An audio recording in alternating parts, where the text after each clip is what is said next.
Hello everyone, it is TooAwesome here with another video. Now this is probably the most recommended video I've ever gotten.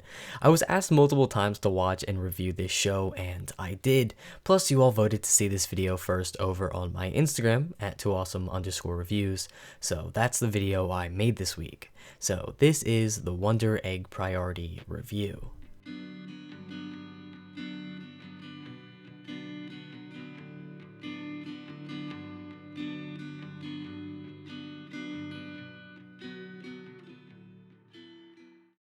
Wonder Egg Priority is a fantasy psychological horror first aired on January 12th of 2021 and has a total of 12 episodes. Now, the first thing I noticed when I started watching was the animation. It's amazing. This has to be one of the best looking shows I have ever seen. You can seriously see the effort the animators put into every episode, and it even had me questioning sometimes if what I was looking at was real or animated, which is crazy. And the art style, while being hyper realistic and naturally beautiful, there were also parts of the shows that were so vibrant and colorful. It almost reminded me of Space Dandy in a sense. So all the ways that this show visually communicates its story are top tier. Seriously, I love the art style and animation, and it was definitely one of its strong suits. Now, the show isn't only visually appealing, but its auditory features are rock solid as well. First of all the music is crazy good. Has to be one of the best soundtracks I have heard in a while. Trust me, I wrote it down way too many times in my notes. And let me not forget the sound design. It is amazing, and it doesn't really come as much as a surprise since this is the same studio behind The Promised Neverland's first season, so all the good sound design qualities found there are here as well. Now, I want to talk about the characters, but I won't say too much because, no spoilers. Basically, I thought they were all really cool, and each of them got really good development throughout the show.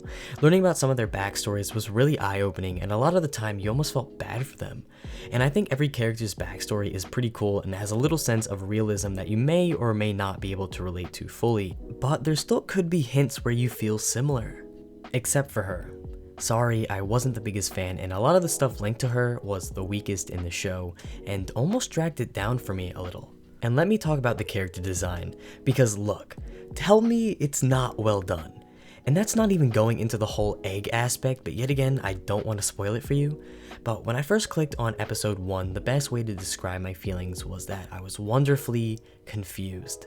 I didn't really understand what was happening at the time, but I was still encapsulated in this world and intrigued to see what was to come, and for an explanation on what I was witnessing. I was wonderfully confused. For instance, I thought the idea was super cool, just at the time it was a little difficult to wrap your head around fully, but nonetheless I was loving it so far and I thought it was a great first episode. It successfully drew your attention, explained and established a sort of theme and idea for the show, and it introduced our main character who was very likable as well.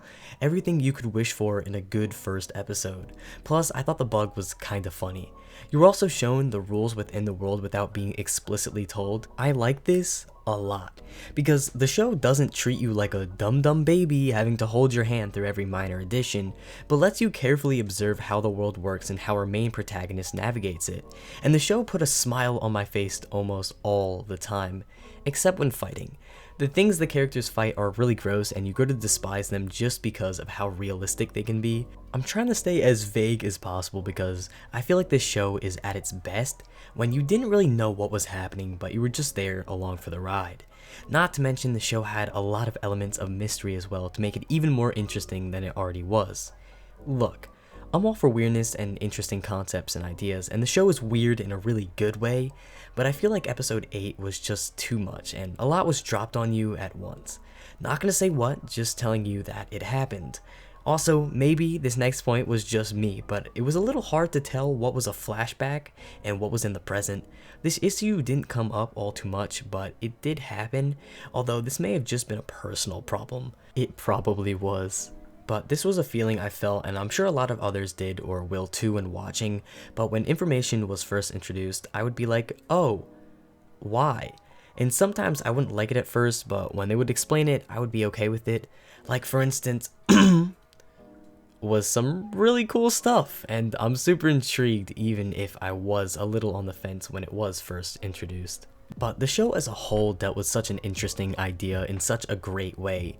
The dealing with trauma and the mental issues covered in this show was not something I expected when first going in, but I feel like the show handled it quite well, which is not something easily done. It really is a touchy subject, so I give it all the more respect for that as well.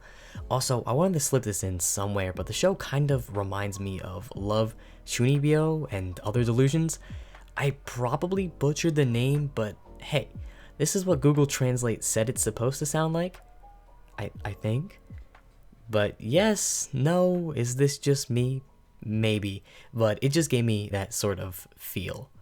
I was told to take my time watching this show and to take it all in, but I'm sorry, I just couldn't, and I ended up finishing this show in a day, if that gives you any sense for how good it was. So, Wonder Egg Priority gets a 9 out of 10. A lot of people talk the show up, and it definitely did deliver, and I'm super excited to see where it goes from here because I was told that we should get an OVA or a final episode to wrap things up in the summer, I believe, because the animators are taking a break, but it's definitely well deserved. So I'm really excited to see where the show goes next and how it will wrap itself up. But hopefully you enjoyed the video. If you have any comments of your own, make sure to leave them down below. Trust me, I read them. Also, look at this graph. Okay, but as always, stay awesome, TooAwesome. Thanks for watching.